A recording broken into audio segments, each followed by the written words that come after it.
দর্শক, বাংলাদেশের উপর দিয়ে ভারতীয় রেললাইন যাবে এই ঘটনা নিয়ে আবার তোলপাড় সৃষ্টি হয়েছে। এই বিষয়টি নিয়ে সরাসরি মুখ খুলেছেন সেনাপ্রধান।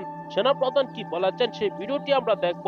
এদিকে রুমিন ফারানা অগ্নিজরা বক্তব্য দিয়েছেন টকশুতে ঝড় তোলা মন্তব্যটি আগে আমরা শুনে আসি, তারপর আমরা দেখব সেনাপ্রধান কি বলছেন ভারতীয় রেললাইন বাংলাদেশে যাওয়ার বিষয় নিয়ে। অবশ্যই ভিডিওটি না টেনে পুরো ভিডিওটি দেখবেন। চ্যানেলে নতুন হলে সাবস্ক্রাইব করে রাখবেন পরবর্তী আপডেট পাওয়ার জন্য। ভিডিওতে একটি লাইক দিয়ে দেখতে থাকুন, সম্পূর্ণ ভিডিওটি জানাবেন। দর্শক, বাংলাদেশের উপর দিয়ে ভারতীয় রেল লাইনে রাস্তা যাবে এই ঘটনার পর থেকে কিন্তু সোশ্যাল মিডিয়ায় জয় সৃষ্টি করে দিয়েছে বিএনপি সহ অন্যান্য দলের নেতা কর্মীরা। তারা কিন্তু প্রকাশ্য মন্তব্য করছেন এই রেল লাইন যাবে না, বাংলাদেশের সর্বনাশ হবে, কেননা তারা এই রেল লাইন দিয়ে অস্ত্র পাচার করবে অন্য দেশ থেকে এক শহর থেকে অন্য শহরে।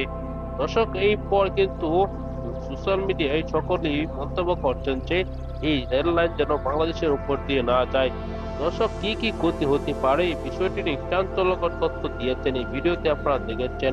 রুবিন ফারানা বক্তব্য দিয়েছেন 28 অক্টোবরের পর থেকে নাকি বিএনপির আন্দোলন হচ্ছে না, এরকম মন্তব্য করেছিল মির্জা আব্বাসের মন্তব্যের করা জবাব দিয়েছেন তিনি।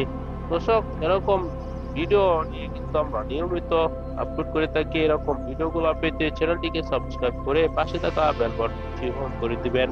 ভিডিওতে একটি লাইক দিয়ে শেয়ার করে অন্যদেরকে দেখার সুযোগ করে দিবেন। এই মুহূর্তে বিদায় নিচ্ছি, দেখো পরবর্তী কোনো ভিডিওতে। সে পর্যন্ত ভালো থাকুন, সুস্থ থাকুন।